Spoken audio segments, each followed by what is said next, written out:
Good evening, Unity on the Bay. Hope you're having a wonderful Monday night and that you didn't get too wet. I was inside just having returned from a doctor's appointment. Had no idea there was a storm going on outside, but apparently there was because there was a lot of water on the ground when I came out. At any rate, I hope you're having a good evening. Let me know that you're here once you connect. So post something in the chat, just a simple good evening.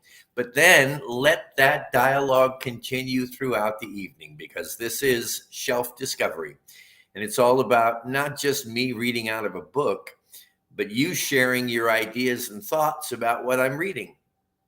I find that the most effective way of learning is to learn from one another. Hi, Nancy. Glad you're here. Hope you're having a wonderful dry evening wherever you are. Hi, Callie. Thanks for being here. Good evening to you also. So nice to gather around with everybody on Monday night like this. And I'm excited tonight. We're going to be exploring a book that is, I think, probably to most of you being relatively grounded, long-standing students of spiritual truth, it's probably not going to have any content that's particularly new to you. It may not even sound that exciting to you. And yet I believe it is a wonderful book to remind us, to support us in remembering these spiritual truths. And hi, Tiffany. Hi, Geeta. Glad you're here, sweetheart. Still basking in the joy of that meditation you delivered a couple of weeks ago. It was so beautiful, just like you. So what we're going to do is be reviewing a book for the next 7 weeks that basically is a review of some fundamental spiritual principles. But I think that the review is important. If you're like me, I cannot be reminded too often of some of the important spiritual principles that make up our way of being, because we are each one of us living. Hey, Cindy Binder, nice to have you here. Yes, we are all friends here. And there are no strangers on Shelf Discovery. We're all here by divine appointment. But as I was saying, it's like, we go out into the world every day, most of us, and we're dealing with a thought system and a mentality that is quite different from what we are striving to immerse ourselves in, this new way of being. So the reminders are important, and simple reminders are even, I think, of greater value. Hi, Hannah. Glad you're here. Yes, Geeta, it's mutual appreciation, and that's wonderful. But it's true, too. It was a beautiful meditation. So what is this book? Well, you already know, or you wouldn't be here tonight. This is Deepak Chopra's 7 Spiritual Laws of Success. It's a short read, actually, but a very valuable one, I believe. And if you know Unity on the Bay very well, you know that Deepak is a good friend of ours.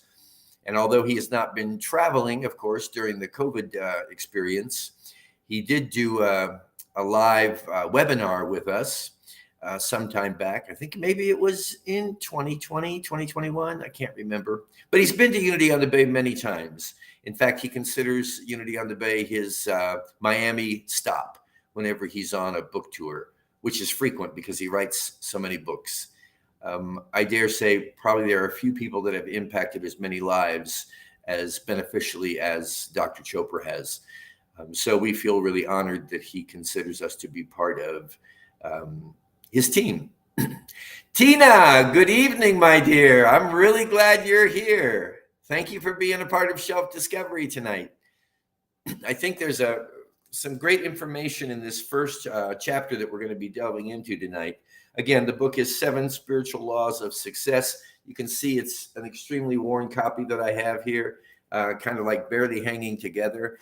It was first introduced to me in August of 2003 when I was senior minister up in Unity of the Palm Beaches in West Palm Beach, Florida, by the lady who was orchestrating at that time our then called Adventure in Faith program, now referred to more commonly as Spirit Groups. This was, I think, the first book that we ever did together. It was almost like it was designed for a home study program because of the 7 simple chapters divided into a 7-week study program. So it worked really well. But we're going to delve in tonight to law number 1. And again, don't necessarily expect any major ahas. You might get them. I hope you do. But just take all this in as gentle reminders of the new ways that we are trying to live our lives. Yes, Pam, the good old days in West Palm Beach. And yes, they were really good old days. I'm glad that ministry is still doing as well as it is and thriving so much under Taylor Stevens' great leadership. And some of the friends I had back there are still up there. I think some of them are still serving on the board. So I'm grateful for that. Beautiful, powerful group of people up there. All right, let's take a look at chapter number 1, the Law of Pure Potentiality. The Law of Pure Potentiality. He says the source of all creation is pure consciousness. Pure potentiality seeking expression from the unmanifest to the manifest. And when we realize that our true self is one of pure potentiality, we align with the power that manifests everything in the universe. I think it's important to remember when we're reading spiritual literature that oftentimes authors are referring to essentially the same ideas, concepts, beliefs, but they utilize different terminology. So in this book, and in this case, Dr. Chopra is utilizing the term pure consciousness. You could refer to that also. My term is original nature, the original nature of every human being. There's the original nature, and then there's what I would call the conditioned nature. The original nature is the truth of our being, the spiritual reality of who we are. The conditioned nature is that which we have been taught or conditioned over the years to believe we are. So we have these two ideas, these two natures of ourselves, the unconditioned nature or the original nature and the conditioned nature. And this is the whole dualistic sort of quagmire that many of us find ourselves in from day to day. As we begin to release ourselves from the conditioning that we have experienced. Don Miguel Ruiz, you'll recall a few weeks ago on Self-Discovery, he refers to this as human domestication, that the original nature shows up on the scene, and then the conditioned nature begins to develop as we look more and more to outside authorities for understanding who we are and how we should be. And this causes a natural sort of reaction of wanting to make sure that we're getting the right contacts outside of ourselves in terms of spiritual authority. This has actually been, from my personal perspective, and I'm working toward retirement, so I'm getting a little more honest and candid with what I say.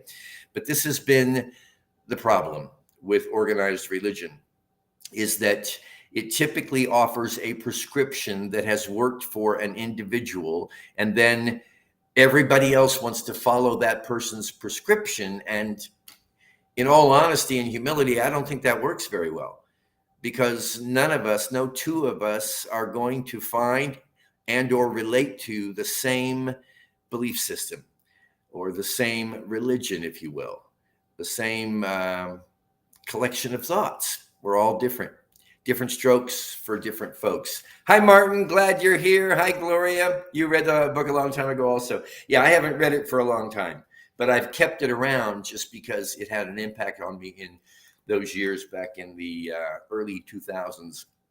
And I still believe it's an excellent source of reminders. So, and remember, I welcome your thoughts. This is a conversation, as much of a conversation as we can possibly have through this particular media of Facebook Live and YouTube.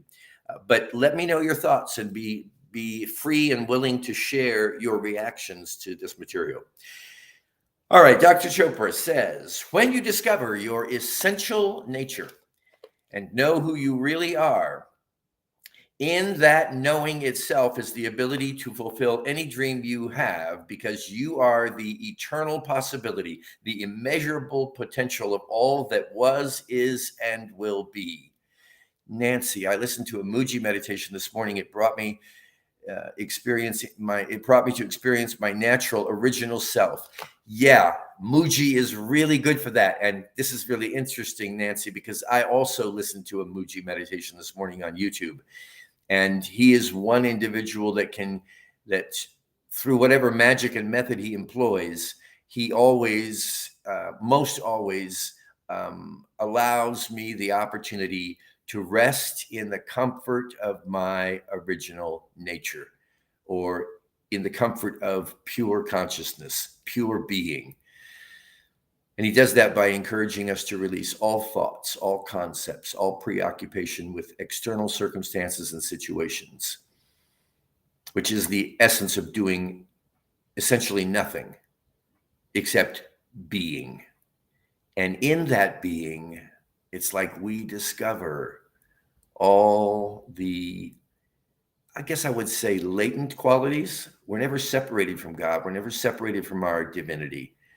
But we can be distracted away from maintaining awareness of it through the calamity of external existence. And so this idea of merging ourselves into the realm of pure potentiality is all about releasing the world of limitation that's been created through our own minds outside of us, projected outside of us, and awakening once again to the truth of our being, the original nature, the pure potentiality that's within us.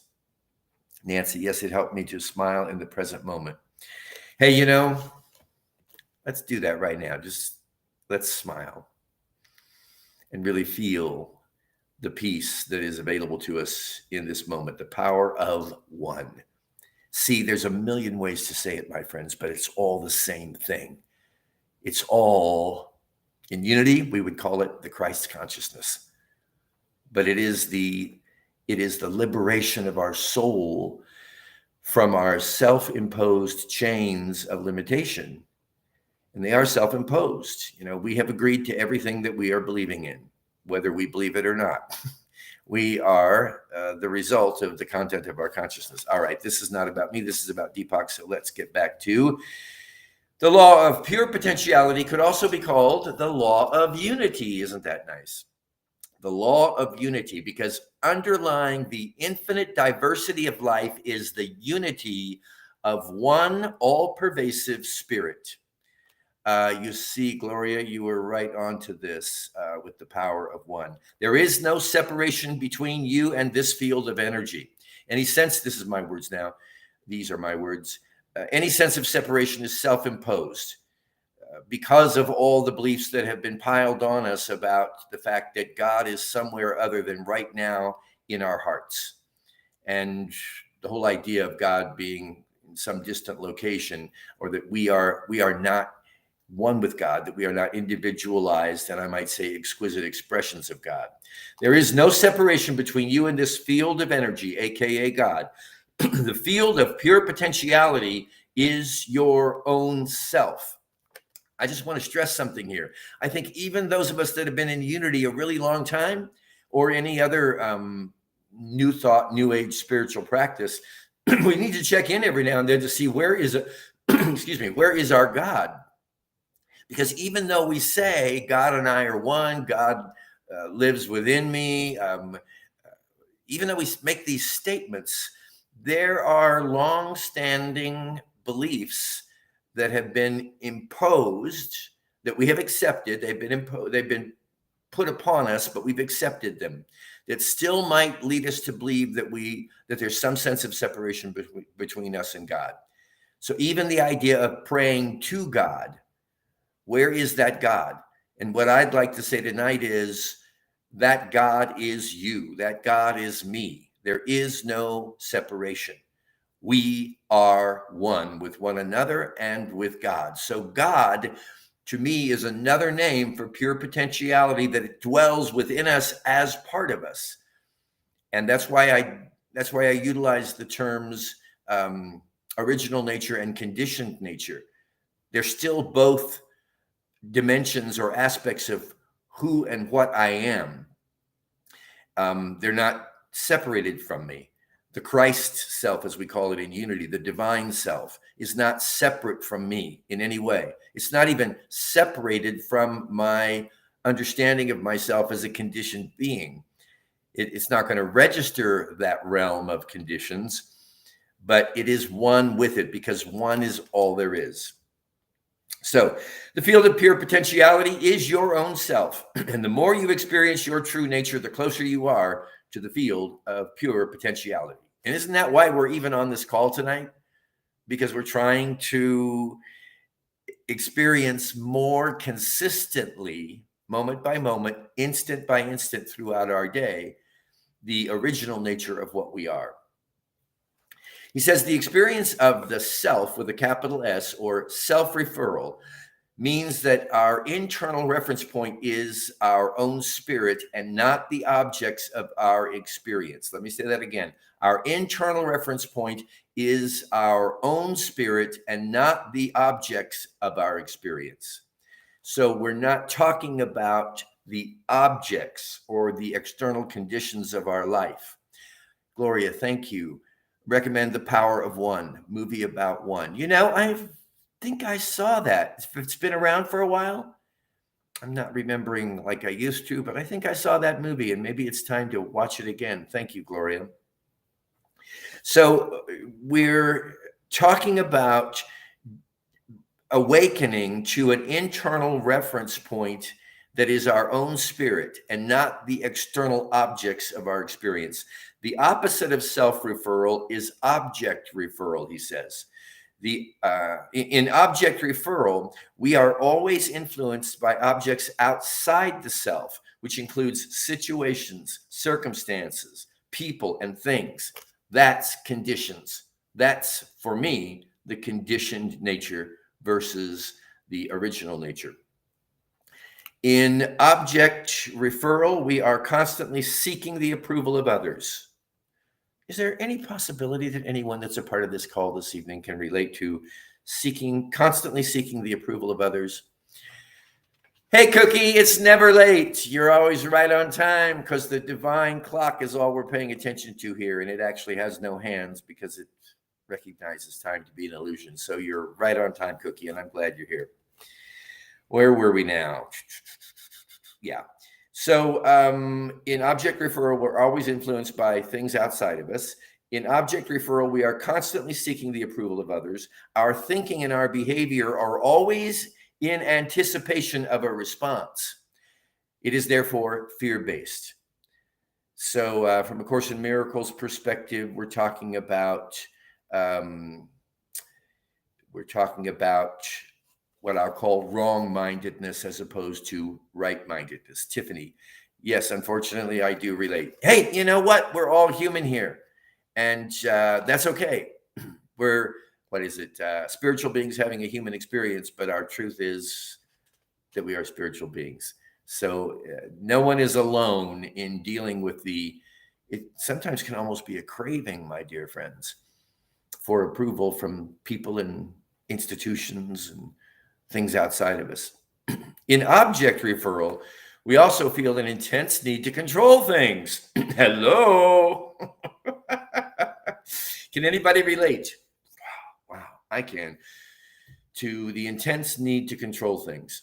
We feel an intense need for external power, external control. And so rather than trying to gain mastery over ourselves and our own minds and our own lives, we spend a lot of time and a lot of energy, somewhat futilely, if not completely futilely, in my humble opinion, trying to arrange external circumstances to meet that which we want them to provide. The need for approval, the need to control things, the need for external power are all needs that are based on fear.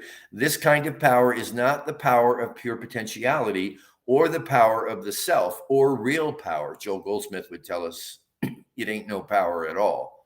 The only reason it seems like a power is because we have invested our belief in it, and therefore it becomes seemingly real in our day-to-day reality.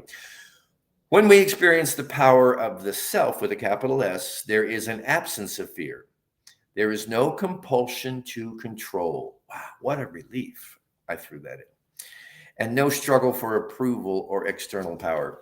In object referral, your internal reference point is your ego. The ego, however, is not who you really are.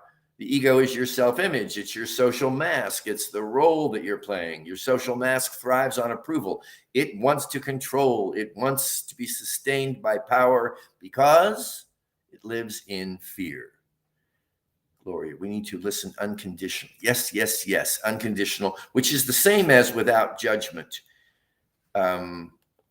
not casting our personal judgments on people and circumstances. He's going to get into that in a minute. And I might just skip ahead a little here. Time is passing along. He goes into talking about the importance of meditation in this practice, 30 minutes in the morning, 30 minutes at night. I say, find what works for you in terms of a practice, typically referred to as meditation, of consciously quieting your mind, becoming an observer of your thoughts and your feelings rather than an investor in them. So you can observe a thought as it comes and goes, and they all come and they all go. You can observe a feeling as it passes by, but you don't have to invest in it. So he's encouraging us to daily practice of meditation. And I presume most everyone on this call tonight is practicing meditation on a daily basis. But let me just take a moment to put in a personal plug here. If you're really interested in becoming more spiritually awake and aware, I don't know that there's another way around it except to put yourself in the position of being able to invest time daily in stilling the mind, calming the mind, the restlessness of the mind, and extending an invitation to yourself to become more aware and awake of the internal realm of your being. Because that's what this study and this journey is all about, living from this original self, this pure potentiality. So he talks a lot about moving into extended periods of silence. And I have to throw in here, I remember one of my great mentors and also one of my cohorts back in my days at Unity headquarters was Jim Rosemergy.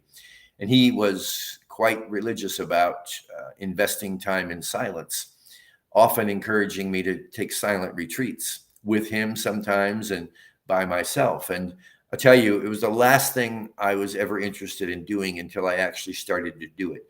And when I first began to do it, here's what Deepak says. What happens when you go into this experience of silence? Initially, your internal dialogue becomes even more turbulent. To that, I would say, amen. Because remember, it wants to hold on.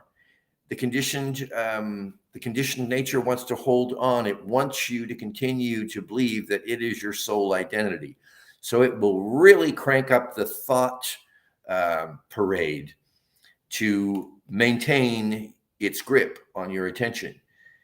You suddenly feel an intense need to say things. I've known people who go absolutely crazy the first day or two when they commit themselves to an extended period of silence.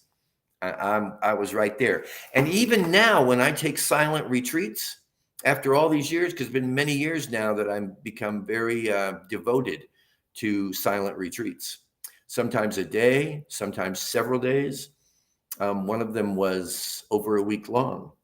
Still to this day, when I go into that state, all manner of things go on inside of me. I mean, it is really interesting. I even make a note to myself for in my silent retreat journal to realize that the first day or two, it's not just a parade of thoughts, but it's a lot of emotions.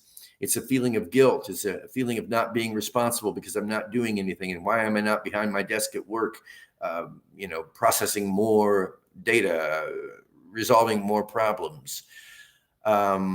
Gloria, thank you, Gloria. Out beyond ideas of wrongdoing and right doing, there is a field. I will meet you. Yes, I think that's Rumi. Yes, you say there's Rumi. Absolutely. Well, I'll meet you there too, as often as possible. That's where we want to get to. And that, he says, is the number one way to merge with, again, what he's calling this realm of pure potentiality. Thank you, Gloria. And thank all of you for being here tonight. One more thing he says before we wrap up here tonight. He says another way to access the field of pure potentiality is through the practice of non-judgment.